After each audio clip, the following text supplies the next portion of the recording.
nii, paigutamise esimene osa on, kuidas kasutada flexi.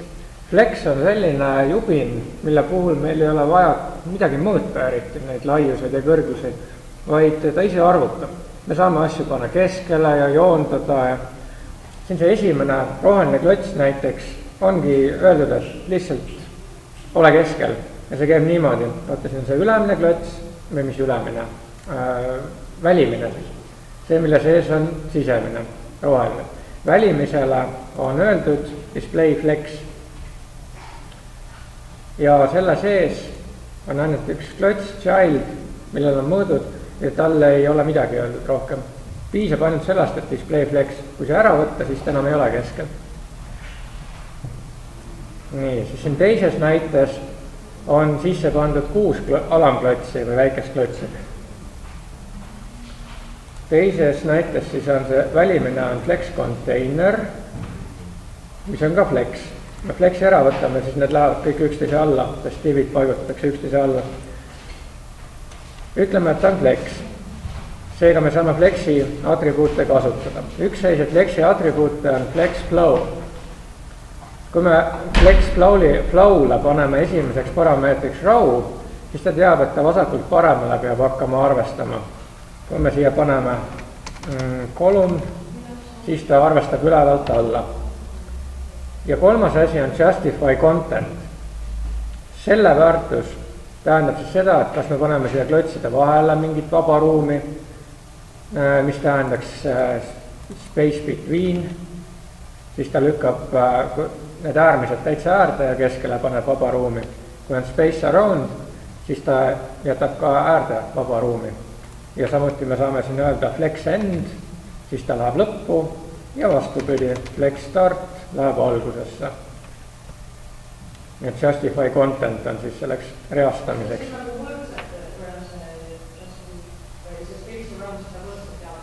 Ta jaotab võrdselt, jah. Ma ei tea küll, mille järgi ta arvestab niimoodi, et see, mis siin on sama, mis siin on. Et ta paneb mõlemale poole siis seda space'i ühe palju. Nii, siin järgmine on nagu menüü tehtud, kus siis elemendid on parem ääristatud, ilmselt on siin kasutatud flex endi. Ülemine on jällegi display flex flow on row, siis justify content ja flex end. Ja siin sees on need li elemendid. Ja viimane, see on kõige keerulisem, seda ma ei ole isegi veel kasutusele võtnud. Siin on 1, 2, 3, 4, 5 alamklotsi.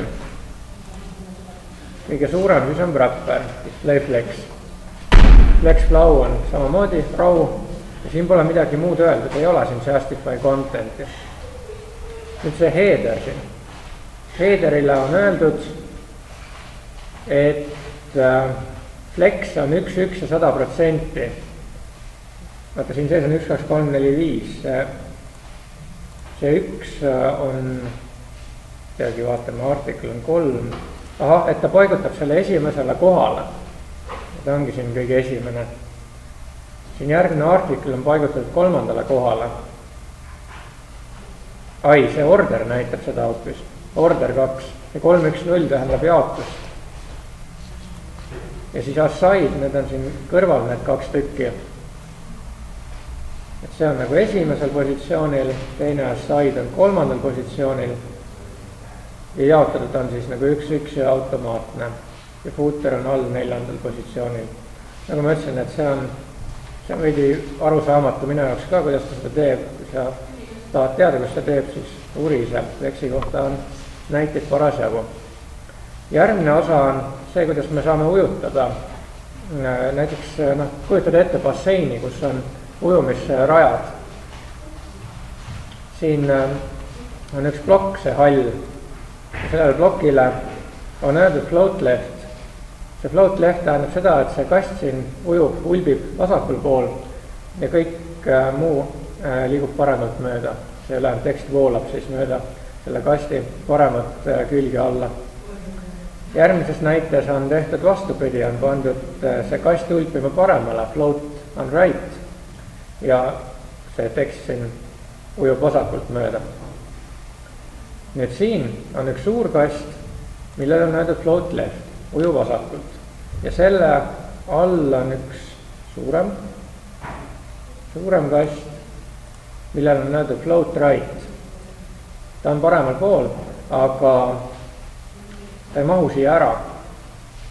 Seega ta läheb järgmisele reale. Nii, nüüd siin on mis ma paningi nüüd, see on float right, jah. Ja siin on clear left, et ta clear ib ära selle vasakpoolse. Ta ei lähe mitte parema alla, vaid nüüd ta läheb vasaku alla, kuna me ütlesime clear left. Ja järgmisel on 2 klotsi, üks on lühem, teine on pikem. Vasakpoolsele on pandud float left, parempoolsele on pandud float right. Ja siis on veel 3. klots, sellele 3. klotsile on öeldud clear right. See tähendab, et ta otsib neid klotse, kus on float right ja paneb ennast nende järel, mitte järjest enam. Kui siin oleks left, siis ta paneks ainult vasaku järele. Aga me clearisime right'i. Ja siin all on nüüd veel, see on vasakpoolne, see siin on float right ja 3. on nüüd clear left. Me näeme, et siin ta arvestab on seda vasakpoolset, muidu kui oleks clear right, siis ta hüppaks selle alla. Meil on siin punased klotsid. Esimene klots, meil on öeldud,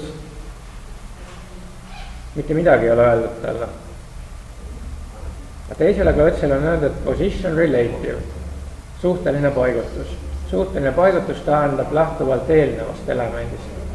On öeldud, et eelnevast elemendist ole vasakult pool remmi paremal ja ülevalt ole pool remmi all. Me näemegi, et ta on nihkes poole remmi võrra seesin. Kui see ära võtta, siis ta ei lähe nihkesse. Et need left, right ja see indeks mõjuvad ainult siis, kui position on määratud. Järgmine on täpselt samasugune nagu see eelmine klots. Kuna tal on position relative, siis ta lähtub eelnevast, mis on paigutatud staatiliselt. Nii, siis on 3. 3. positionit ei ole, on lihtsalt float left. Ja siis on meil siin veel üks plokk, kus on absoluutne või täielik positsioneerimine. Ja meil on öeldud, et ole paremalt 0 piksli kaugusel. Seega ta paigutab kogu selle suure klotsi siia paremasse äärde. Ja selle sees on meil veel 3 klotsi. Esimene, sellele pole midagi öeldud. Teisele on öeldud ka position absolute. Et ole vasakult pool remmi ja ülevalt pool remmi. Nüüd ta ei pane ennast enam selle klotsi kõrvale, vaid ta lähtub selle nii-öelda vanem klotsi või äärmise välimise klotsi vasakust servast ja ülemisest servast. Ja see viimane, selle pole midagi öeldud. Ega viimane paigutab ennast selle esimese kõrvale, mitte teise kõrvale. Ja siis me saame veel fiksida paigale. Me üles alla kerime, näeme, et üks punane klots püsib siin kogu aeg paigal. Kus see meil on? See on see. Siin on position fixed. Ütleme, et alt 0 ja vasakult 0. See püsib siin all vasakul servas. Kogu aeg me kerime üles alla. Ja siin iseseisvaks lugemiseks lingid, mis teil oli võimalik vaja läbi lugeda. Flex, float, position. Ja nüüd vaatame siis, kuidas neid asju kasutada. Kõigepealt võiks seda flexi proovida. Flexistame midagi ära siin. Mis mul siin on? Äkki midagi siin on juba tehtud. Ilmselt on ka. Aga võib-olla ei ole. Ma tekitan siia lihtsalt uued kastid näidiseks. Tekitan siia algusesse. On sectionid siia. See on siis parent näiteks. Ja paneme selle sisse ühe väiksema child.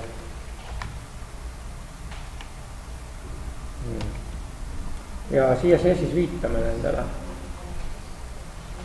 Aga mul siin kuskil juba on. Ma nii vaatan nüüd teistmoodi, sest parent flex ja võib-olla ka vastupidi. Flex parent ja flex child.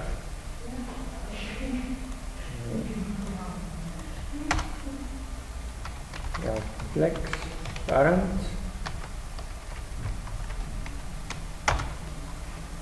Sellele ütleme display flex, vanemate osakond. Ja selleks, et me üldse näeksime neid, siis me võiksime nendele anda mingid mõõdud. Näiteks 5 m kõrgus ka 5 m. Ja flex child.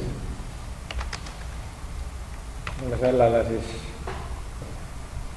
näiteks 1 m ja 1 m. Ja mingisuguse borderi ka ringi, et me eristaksime neid.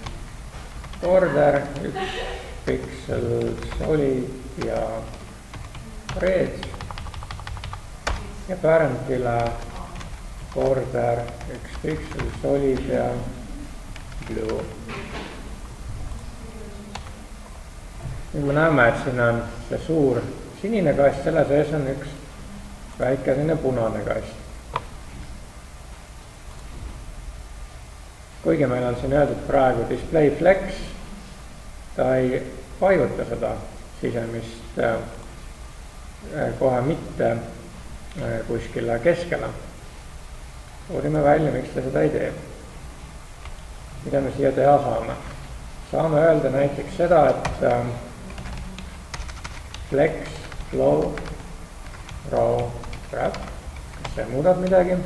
Veel mitte, ütleme justify content ja paneme ta näiteks space around. Nüüd ta viskas siia keskele.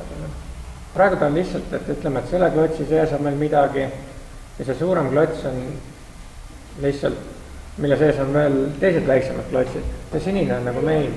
Paneme talle veel neid klotse siia, neid lapsi. On teise lapse veel. Nüüd ta paigutas niimoodi nüüd ära. Kui siit nüüd võtta see display flex ära, siis ta paigutab need üksteise alla ja tagasi, siis on need üksteise kõrval.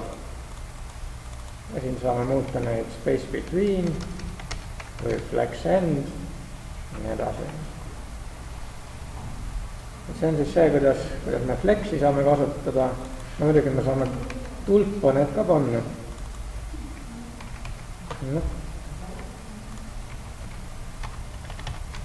Kolm ja ütleme siia space around, et ta paneb püstiselt need.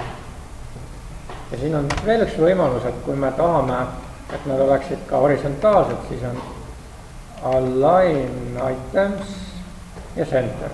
Ja nüüd nad on niimoodi. Et see justify content mõjub selles suunas, mis on flex flow'le antud ja align items mõjub vastupidises suunas. Et kui flex flow on kolon, siis justify content mõjub püstiselt ja align items rõhtselt. Ja kui flex flow on row, siis justify content mõjub rõhtselt ja align items püstiselt.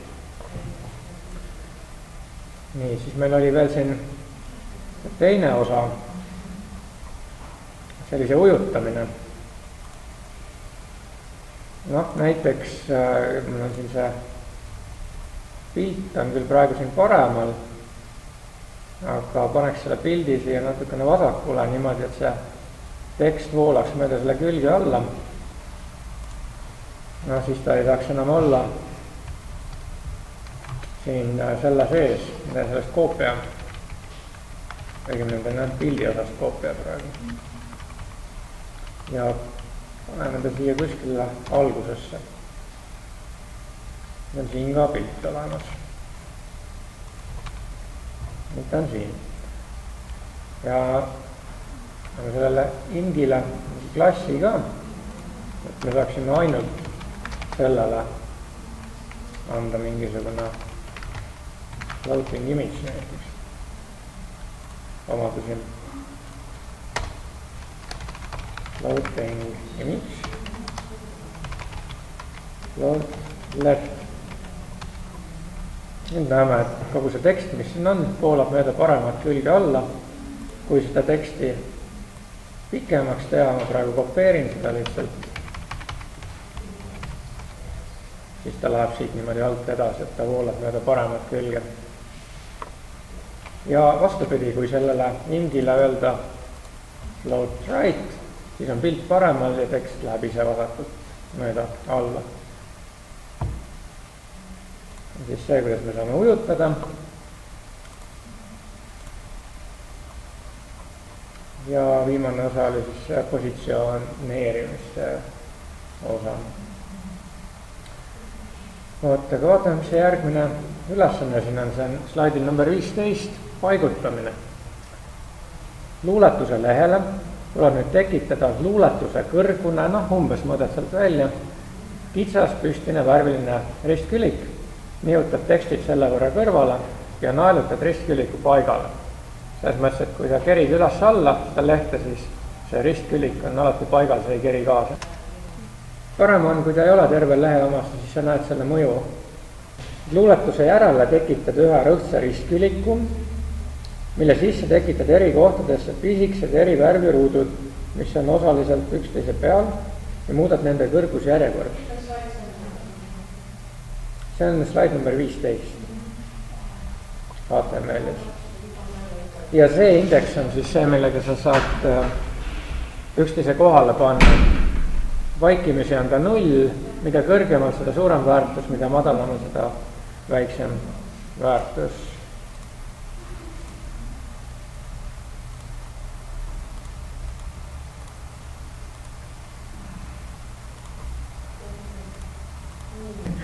Nii.